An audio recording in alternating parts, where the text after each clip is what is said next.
एक सुबह शिवनेरी किले के चारों ओर की हवा में धुएं और तुलसी पत्तों की सुगंध घुली हुई थी। किले के बाहरी फाटक के पास एक पीपल के पेड़ के नीचे एक घुमक्कड़ योगी बैठे थे।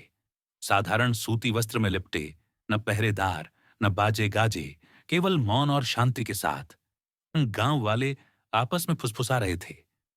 ये नाथ संप्रदाय के हैं, कहते हैं। इन्होंने 10 साल से एक शब्द नहीं बोला। ये हवा और भस्म पर जीते हैं। यहां तक कि बाघ भी इनके पास शांत बैठते हैं।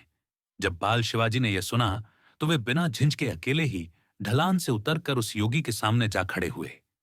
योगी ने धीरे धीरे आंखें खोलीं, साफ, तेज और कालातीत। उन्होंने कुछ नहीं कहा। शिवाजी ने गहराई से झुककर प्रणाम किया और पद्मासन में बैठ गए। कुछ मिनट बीते, फिर 1 घंटा।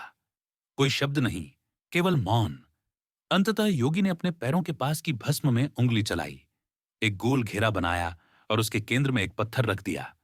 फिर उसकी ओर इशारा किया। शिवाजी ध्यान से देखते रहे, फिर मुस्कुराए। राज्य यह घेरा है, राजा वह पत्थर, मजबूत, स्थिर, केंद्र में।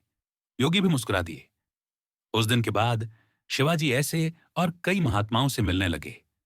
वारकरी संत जो पैदल यात्रा करते हुए भक्ति गाते, भक्ति कवि जो विट्ठल के पद सुनाते, ज्ञान मार्गी सन्यासी जिन्हें राजा और भिखारी में कोई भेद नहीं दिखता।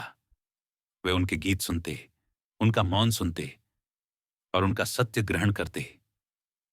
एक दिन एक अंधे कीर्तनकार से मिलने के बाद शिवाजी ने जीजाबाई से कहा, आई, इन लोगों के पास न सेना है, न किले, न हथियार, फिर भी ये पहाड़ हिला देते हैं। जीजाबाई ने उत्तर दिया, क्योंकि इनकी शक्ति अंदर है, और सबसे बड़ा राजा वही है जो पहले सत्य के आगे झुकना सीखता है, फिर किसी से अपने आगे झुकने को कहता है। इन मुलाकातों से शिवाजी ने सीखा कि बिना बुद्धि की ताकत खोखली है। उन्होंने यह भी देखा कि राजा अक्सर संतों से डरते हैं, क्योंकि संत न खरीदे जा सकते हैं, न वश में किए जा सकते हैं। उसी समय उन्होंने निश्चय किया, उनका राज्य इन संतों की रक्षा करेगा, उन्हें चुप नहीं कराएगा। और जब उनका स्वराज्य का सपना आकार लेने लगा, तो वह केवल तलवार और रणनीति पर नहीं बना था। वह बना था सत्य, मौन और उन चरणों के आशीर्वाद पर जो नंगे पांव चलते थे और अपने हृदय में ईश्वर को लिए रहते थे।